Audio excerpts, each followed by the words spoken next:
Pang Kingsui tampaknya menjadi sangat sabar ketika dia melihat Pang Han. Dia juga mengatakan kepada Pang Han bahwa dia berniat menghukumnya karena telah menghabisi Surah seorang diri. Mendengar kata yang diucapkan Pang Kingsui, Pang Han merasa ragu.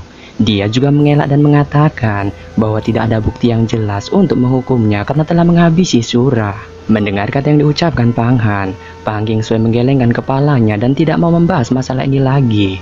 Dia mengatakan kepada Pang Han bahwa dia telah meng-unboxing taji surah yang berisikan esensi. Dia juga mengatakan kepada Pang Han jika dia membawa taji ini dan menyerahkannya kepada petugas penilai di sekte Yuhua, maka dia akan lulus dari ujian ini. Setelah mengucapkan kata-kata itu, Pang Kingsui mengeluarkan taji tulang hitam yang berkilau dan menyerahkannya kepada Pang Han. Melihat taji ini yang berada di tangannya, Pang Han terkejut. Dia juga merasakan taji ini sangat berat ketika ada di tangannya. Setelah menerima taji ini, Pang Han kemudian bertanya kepada Pang Kingsui apakah dia akan kembali dan ikut bersamanya ke sekte Yuhua. Mendengar pertanyaan Pang Han, Pang Kingsui mengangguk. Dia mengatakan bahwa Jin Zitai dan Silongji telah dihabisi oleh lengan iblis dan kemungkinan lengan mereka akan mengalami kerusakan parah. Maka dari itu, dia menyuruh Pang Han untuk meminta bantuan kepada para tetua agar menetapkan seni bela diri untuk memberi mereka lengan perubahan matahari dan bulan. Dia juga mengatakan bahwa dia akan menjelaskan situasi Dewa Iblis kepada Maha Guru. Mendengar kata yang diucapkan Pang Kingsui, Pang Han terkejut terheran-heran. Dia juga tidak menyangka lengan Jin Zitai dan Silongji akan separah itu. Dia kemudian bertanya kepada Pang Kingsui apakah dia masih bisa memperbaiki lengan mereka. Mendengar pertanyaan Pang Han, Pang Kingsui mengangguk. Namun dia mengatakan bahwa memperbaiki lengan itu membutuhkan banyak usaha dan diperlukan banyak kerja keras. Dia juga mengatakan kepada Pang Han bahwa dia akan membawanya kembali ke pintu bulu. Setelah mengucapkan kata-kata itu, Pang Kingsui melambai dan dua ular listrik ungu muncul kembali. Ular itu membiarkan Pang Han naik dan mereka kemudian terbang menjauh. Setelah perjalanan ribuan kilometer tanpa meninggalkan kenangan dan kepastian, saat gunung-gunung berbulu muncul di depan Pang Han dan Pang Kingsui, akhirnya Pang Han kembali ke gerbang Yuhua lagi. Setelah kembali ke gerbang Yuhua, Pang Kingsui mengambil alih kekuatan magis dan terbang langsung menuju Tiangong yang berbulu di tengah kota yang dalam. Pang Han secara alami tidak akan pergi dan ikut dengan Pang Kingsui, tetapi dia akan langsung menuju ke kota Nexian Yuan. Sedikit info cuy, Nexian Yuan adalah tempat berkumpulnya seorang murid asing untuk menjadi murid batin, yang dimana ratusan murid asing berlatih di sini, tetapi hanya 3 atau 5 ribu saja yang dapat diterima. Kembali lagi ke Pang Han. Ketika Pang Han melangkah ke taman peri dalam, dia melihat bahwa halaman itu sangat misterius dan tidak ada seorang pun yang ada di tempat ini. Namun ketika dia melihat ke depan, ratusan ribu murid asing berbicara dalam kelompok 3 dan 5 yang sangat berbeda satu sama lain. Tepat ketika Pang Han pergi dan melihat ke depan, tiba-tiba sebuah suara datang. Dia dengan cepat melihat ke arah suara itu dan mendapati bahwa dia sedang berbicara dengan seorang wanita jangkung yang mengenakan gaun kuning angsa. Wanita ini tidak mengenakan jubah dari murid berbulu, tetapi identitasnya tidak biasa. Setelah mendengar suara wanita ini, Pang Han dengan cepat mengatakan bahwa dia telah menyelesaikan misi dan datang ke tempat ini untuk kualifikasi. Setelah mendengar kata yang diucapkan Pang Han, wanita itu melihat Pang Han dari atas ke bawah. Dia kemudian menanyakan kepada Pang Han apakah dia telah menyelesaikan misi perang. Dia juga meminta Pang Han untuk menunjukkan sesuatu agar dia dapat mempercayainya sebagai murid batin. Di antara kata-kata wanita ini, ada amarah yang sangat mengerikan di dalam dirinya. Pang Han juga merasakan bahwa wanita ini bukan orang sembarangan dan dengan cepat mengeluarkan taji syura. Taji syura ini memiliki berat 100 pon dan panjangnya 3 kaki seperti pedang. Pang Han awalnya meletakkannya di kantung pedang dan membawanya di tubuhnya. Sekarang, ketika dia menariknya keluar, cahaya hitam bersinar dan segera menarik perhatian wanita itu. Melihat taji syura ini, wanita itu langsung terkejut. Dia menjulurkan tangannya dan meminta Pang Han menyerahkan taji itu kepadanya. Pang Han dengan cepat menyerahkan taji syura kepada wanita itu. Setelah menerima taji syura itu dari Pang Han, wanita itu mengulurkan kedua jarinya dan dengan lembut menjepitnya. Itu seolah-olah dia bermain sumpit dan dia merasakan rasa dingin di hatinya. Melihat wanita ini yang dengan gampangnya memegang taji syura itu, Pang Han merasa terkejut.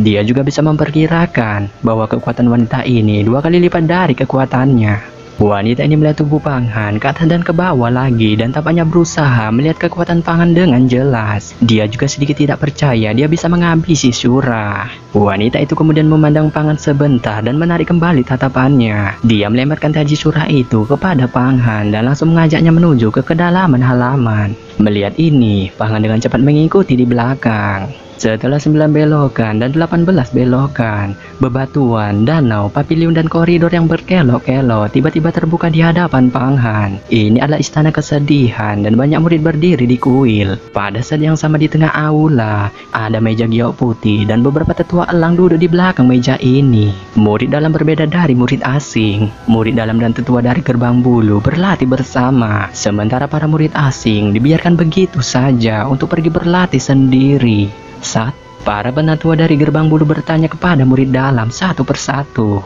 Mendengar pertanyaan para murid ini, para murid itu kemudian menempatkan barang-barang mereka sendiri satu persatu ke dalam tubuh mereka. Pang Han benar-benar melihat beberapa murid menaruh beberapa yaksa terbang besar ke tubuh mereka. Dia juga melihat para tetua langsung mengangguk ketika melihat ini. Beberapa penatua kemudian mengirim kartu Gio kepada para murid yang menyelesaikan misi perang. Ini adalah sertifikat yang memenuhi syarat untuk berpartisipasi dalam penilaian. Pada saat ini, sejumlah besar murid melihat wanita jangkung berpakaian kuning di depan Pang Han. Mereka juga bertanya kepada wanita itu tentang Pang Han. Namun, wanita itu tidak memperhatikan para murid ini, tetapi dia perlahan-lahan pergi ke para penatua dan mengatakan sesuatu. Mendengar apa yang dikatakan wanita ini, seorang penatua terkejut dan langsung berdiri. Dia kemudian memandang Pang Han dan memintanya mengeluarkan taji Shura. Pang Han melihat tatapan di sekelilingnya berkumpul padanya. Di antara tatapan mereka, dia juga terkejut dan juga merasa tidak percaya menjadi fokus perhatian. Segera, dia mengeluarkan taji Shura dengan tenang dan menaruhnya di atas meja besar.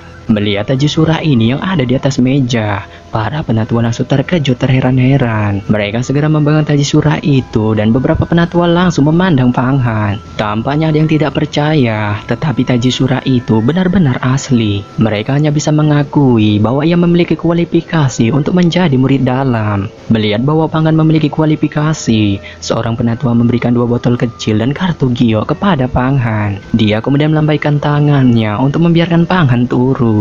Pang Han mengambil alih barang-barang itu dan mengucapkan terima kasih kepada para penatua itu. Dia juga tak lupanya mengucapkan terima kasih pada wanita berpakaian kuning di sebelahnya. Melihat Pang Han yang mengucapkan terima kasih kepadanya, wanita itu sedikit tersenyum. Dia mengatakan kepada Pang Han bahwa penilaian murid batin dan para murid luar berbeda. Karena dari ribuan murid, hanya ratusan yang bisa lulus. Dia juga mengatakan bahwa dia akan selalu memantau Pang Han dalam kualifikasi ini. Mendengar kata yang diucapkan wanita berpakaian kuning itu, Pang Han tidak menjawab. Melalui informasi yang diberikannya tadi, dia sudah bisa menebaknya. Wanita dengan gaun kuning itu mungkin adalah murid dalam berpangkat sangat tinggi. Dalam Xian Yuan, Pang Han kembali ke halaman kecilnya sendiri dan merasa damai. Setelah menerima kuota untuk murid dalam, ia memiliki 3 hari untuk menyesuaikan tubuh dan pikirannya dan kemudian pergi ke pengadilan langit untuk masuk. Menurutnya, kemungkinan medan perang iblis menerima penilaian yang kejam. Setelah beristirahat sore sampai malam hari, Pang Han merasa bahwa dia dipenuhi dengan energi dan dipenuhi rasa percaya diri. Dia membuka dunia dan mencari pengantar ke medan perang iblis. Dunia adalah kumpulan informasi pengantar. Tidak ada metode latihan khusus, tetapi sangat berguna. Dari sini, Pang Han dapat mengetahui geografis astronomi, aturan seni bela diri, dan pengantar alami lebih rinci dan jelas. Setelah membaca dunia ini, Pang Han memikirkannya diam-diam. Dia kemudian bergabung dengan dunia dan mulai mencari cara untuk berkultivasi.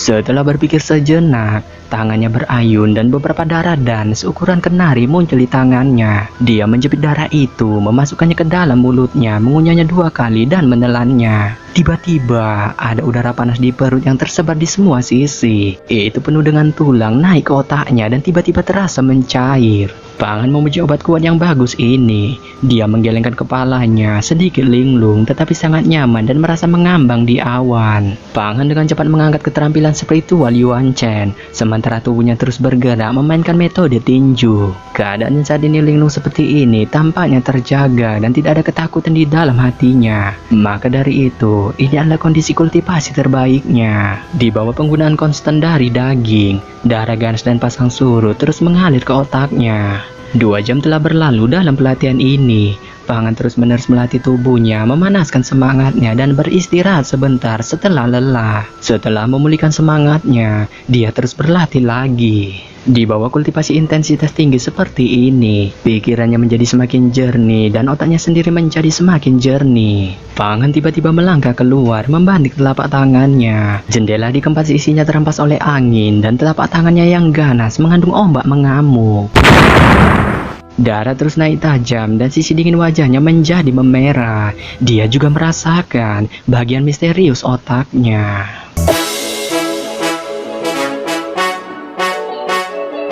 Yap.